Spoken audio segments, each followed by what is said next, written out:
La paire euro-dollar a été considérée comme baissière en raison des divergences entre les politiques monétaires des banques centrales respectives.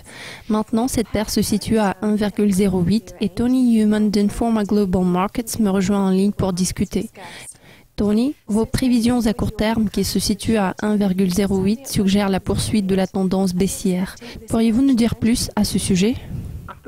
À en juger d'après les dernières déclarations de la Fed qui ont été relativement agressives, la hausse de taux avant la fin de 2015 devient de plus en plus probable. La semaine dernière, l'euro-dollar se négociait à 1,10. C'est un signal baissier qui est conforme aux prévisions d'IGM. Nous sommes confiants dans le fait que nous verrons un déclin progressif à court terme. En fait, la société IGM est un peu baissière quant au consensus de marché selon lequel la paire s'établirait au niveau de 1,10 dans l'intervalle d'un mois. Il est largement attendu que l'euro-dollar poursuive sa chute. Malgré la réouverture des banques grecques, la crise est loin d'être terminée. Comment tout cela s'inscrit-il dans vos prévisions pour 3 mois à 1,07 ? Ici, il faudrait tenir compte de deux aspects. Nous avons une évaluation très prudente de l'évolution de cette paire sur le moyen terme.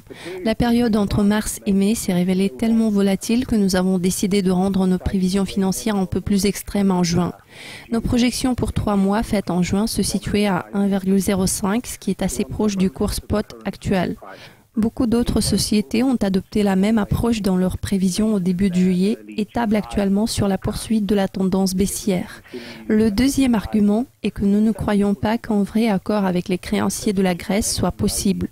Cependant, sur le moyen terme, l'accord courant pourrait aider à soulager quelque peu l'incertitude autour d'un éventuel Grexit qui pesait sur les marchés de la mi-juin à la mi-juillet. Ces préoccupations pourraient stimuler une augmentation des ventes de l'euro au lieu de favoriser les achats. Nous prévoyons que l'appétit pour le risque augmentera au cours des 3 prochains mois. Mais nous nous attendons aussi à des contrôles assez restrictifs qui nous amènent à un taux de 1,07.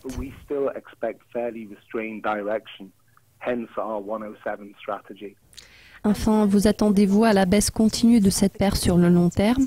Envisagez-vous une nouvelle dépréciation de l'euro? La parité est-elle toujours possible? Nos prévisions pour 12 mois se situent à 1,04. Dans ce cas-là, le marché est un peu moins baissier que nous. Pour ce qui est du long terme, il faut dire que les pronostics de parité sont déjà minoritaires. Nous croyons que les écarts des taux s'expliquent majoritairement par des politiques monétaires divergentes. Tout comme la plupart des autres sociétés d'analyse financière, IGM estime que la Fed va relever les taux avant la fin de cette année. À notre avis, ce serait le principal moteur de la paire euro-dollar qui va le pousser vers le bas. Cette intervention a déjà été prise en compte par les marchés, ainsi que les perspectives d'assouplissement quantitatif dans la zone euro. Les perspectives économiques demeurent si incertaines que nous nous abstiendrons de tabler sur la parité. Nous sommes assez confiants dans nos prévisions de 1,04, même s'il est possible que le taux atteigne la parité, voire passe en dessous de la parité d'ici la fin de 2016. Tony, merci de votre analyse et de votre participation. Cela conclut cette édition des prévisions financières, mais nous vous tiendrons au courant de tous les développements financiers sur Dukascopy TV.